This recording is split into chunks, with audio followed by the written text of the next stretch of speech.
In today's video, I'm going to teach you how to make an anime edit on CapCut. We'll walk through a clean, beginner-friendly workflow that gives your clip a stylish glitch outline look, perfect for dynamic anime moments. I'll keep it simple and clear so you can follow along whether you're on a computer or a phone. Start by opening CapCut. You can use the web version in your browser or the mobile app, whichever you prefer. The tools we'll use are available on both. Make sure your connection is stable if you're on the web, and close other heavy apps so the editor runs smoothly. Once CapCut is open, click Create New to start a fresh project.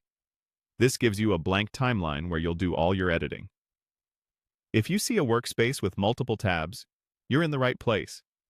You just need a new, empty canvas. Next, choose the 16:9 aspect ratio. This widescreen format is ideal for YouTube and most desktop viewing, and it keeps action scenes feeling cinematic. If you're specifically making vertical content for short-form platforms, there are other ratios, but for this tutorial we're using 16:9, so your anime footage fills a standard landscape frame without black bars. Now upload a video.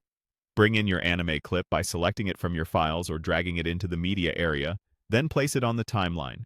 For best results, use high-quality footage and only content you have rights to use. If playback stutters, that's usually just a preview issue.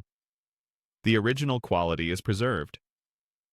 You can zoom the timeline for easier navigation if your clip is long. With your clip selected, open the Effects panel. This is where CapCut stores visual treatments that can change the mood of your edit instantly. It may be labeled Effects in the toolbar or at the side, and it will open a library of categories. Head into the Glitch category.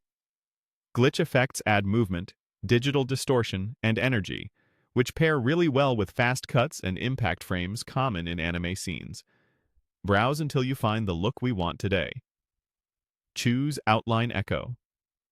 This effect creates a glowing, offset outline that trails your subject slightly, giving action shots a vivid, rhythmic pop without overwhelming the original animation. Apply the effect to your clip so it sits over the portion you want emphasized. You can preview it and make sure it plays smoothly from start to finish. If your scene has a big hit or reveal, placing outline echo across that moment will make it stand out. And that's it. By starting a new project, setting 16:9, adding your clip, opening effects, going to glitch, and selecting outline echo, you've created a crisp anime edit with a modern, eye-catching vibe. Keep practicing with different scenes to refine your style.